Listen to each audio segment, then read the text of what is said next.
স্পেনে এখন ভয়াবহ আবাসন সংকট।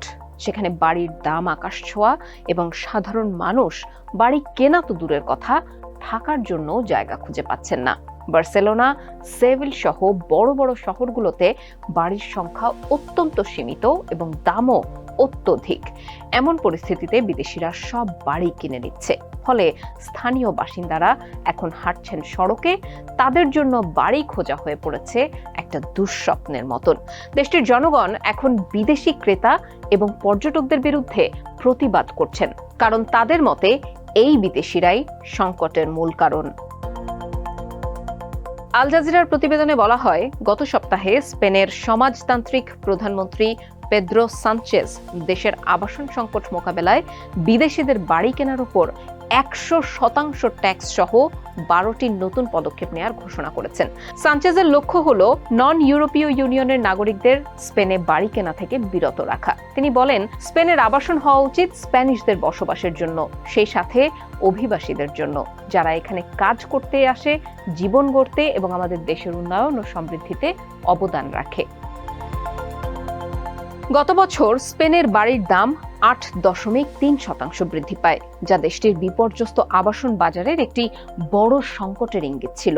2023 সালে ইউরোপীয় ইউনিয়নের বহির্ভূত বাসিন্দারা 27,000 অ্যাপার্টমেন্ট কিনেছিলেন এবং 2024 সালের ত্রৈমাসিকে স্পেনের রিয়েল এস্টেটের প্রায় 15% বিদেশিদের দখলে ছিল, যা স্থানীয় বাসিন্দাদের জন্য বাড়ি পাওয়ার সুযোগ আরও সংকীর্ণ করে দেয়। মাদ্রিদের একটি অর্থনৈতিক ফোরামে সানচেজ বলেন, বিদেশি ক্রেতারা বাড়ি কিনছেন বেঁচে থাকার জন্য নয়, বরং মুনাফা করার জন্য, যা আমাদের জন্য সহ্য করা সম্ভব নয়। আবাসন হলো কল্যাণকর রাষ্ট্রের পঞ্চম স্তম্ভ। 2024 সালে বিশ্বের দ্বিতীয় সর্বোচ্চ প্রায় 94 মিলিয়নেরও বেশি পর্যটক স্পেনে গিয়েছিলেন। পর্যটন থেকে দেশটি বছরে প্রায় $200 বিলিয়ন রাজস্ব অর্জন করে, যা তাদের জিডিপির 13%। এই পর্যটকদের জন্য ভাড়া দেওয়া অ্যাপার্টমেন্টগুলোকে ব্যবসার মতো কর দিয়ে সুনিশ্চিত করতে চান সানচেজ। তিনি বলেন, এটা ঠিক নয় যে যারা 3, 4 বা 5টি অ্যাপার্টমেন্ট স্বল্পমেয়াদী ভাড়ার জন্য দেয়, তারা হোটেলের তুলনায় কম কর প্রদান করে। অন্যান্য প্রস্তাবের মধ্যে রয়েছে বাড়িওয়ালাদের জন্য সাশ্রয়ী আবাসন প্রদানের জন্য প্রণোদনা, বিশেষ করে তরুণদের জন্য, এবং উচ্চ চাহিদাযুক্ত এলাকায় ভাড়া নিয়ন্ত্রণ করা। স্পেনের প্রধানমন্ত্রী পেদ্রো সানচেজ দেশটির আবাসন সংকট মোকাবেলায় নতুন বাড়ি নির্মাণের গতি বাড়ানোর এবং জমির প্রাপ্যতা প্রসারিত করার জন্য আইন সংশোধন করবেন। তিনি 2025 সালের শেষ নাগাদ 6 লাখ নতুন বাড়ি প্রয়োজন বলে উল্লেখ করেছেন, কিন্তু বর্তমানে প্রতি বছর 90,000 বাড়ি তৈরি হচ্ছে। সানচেজ নতুন পাবলিক কোম্পানির মাধ্যমে সাশ্রয়ী মূল্যের সামাজিক আবাসন ইউনিট নির্মাণের পরিকল্পনা করেছেন, যেগুলোতে সরকার ভর্তুকি দেবে। তবে তিনি সতর্ক করেছেন যে এই সমস্যার সমাধানে কোনো জাদুর কাঠি নেই।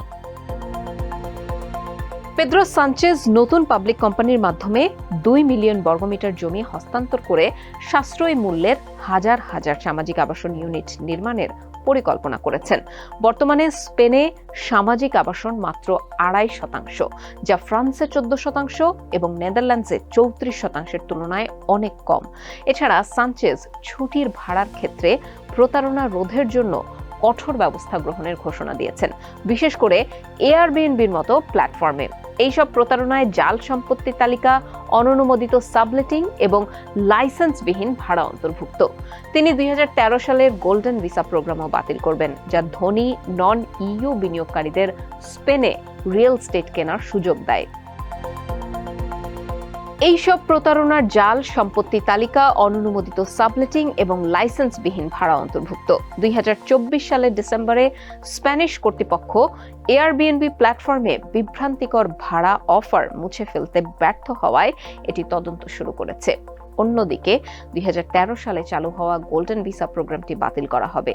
এই প্রোগ্রামটি ধনী নন ইইউ বিনিয়োগকারীদের কমপক্ষে প্রায় $5,13,000 মূল্যের রিয়েল এস্টেট প্রকল্পে বিনিয়োগ করে স্পেনে আবাসনের সুযোগ দেয়। বিদেশি ক্রেতাদের ওপর আরোপ করা সময়সীমা এবং অন্যান্য প্রস্তাব এখনো নির্ধারিত হয়নি।